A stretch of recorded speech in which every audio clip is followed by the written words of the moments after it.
பழனி அருகே வாக்கரையில் பசுமை மாரத்தான் போட்டி நடைபெற்றது. 500க்கும் மேற்பட்ட ஆண்கள் பெண்கள் கலந்து கொண்டனர். அமைச்சர் சக்கரபாணி போட்டியை துவக்கி வைத்தார். பழனியை அடுத்த வாக்கரையில் பசுமை மாரத்தான் போட்டி நடைபெற்றது.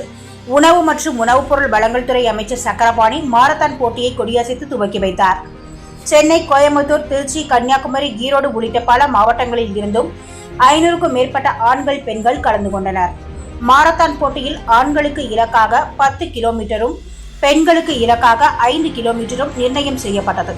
போட்டியில் ஆண்கள் பிரிவில் திண்டுக்கல்லை சேர்ந்த முகேந்திரன் முதல் பரிசாக 10,000 ரூபாயும், திருப்பத்தூர் சேர்ந்த திருப்பதி 2ஆம் பரிசாக 5,000 ரூபாயும், மதுரையை சேர்ந்த ஜெயசீலன் 3ஆம் பரிசாக 3,000 ரூபாயும் வெற்றி பெற்று தட்டி சென்றனர். திருச்சியை சேர்ந்த வினோதினி முதல் பரிசையும், தேனியை சேர்ந்த அஸ்வினி 2ஆம் பரிசையும், ஈரோட்டை சேர்ந்த வித்யா 3ஆம் பரிசையும் பெண்கள் பிரிவில் பெற்றனர்.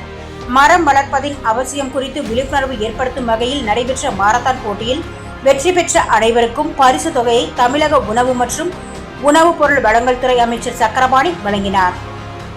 சான்றோர் குரல் செய்திகளுக்காக செய்தியாளர் குருபாண்டியனுடன் செய்தி வாசிப்பாளர் முத்துலட்சுமி.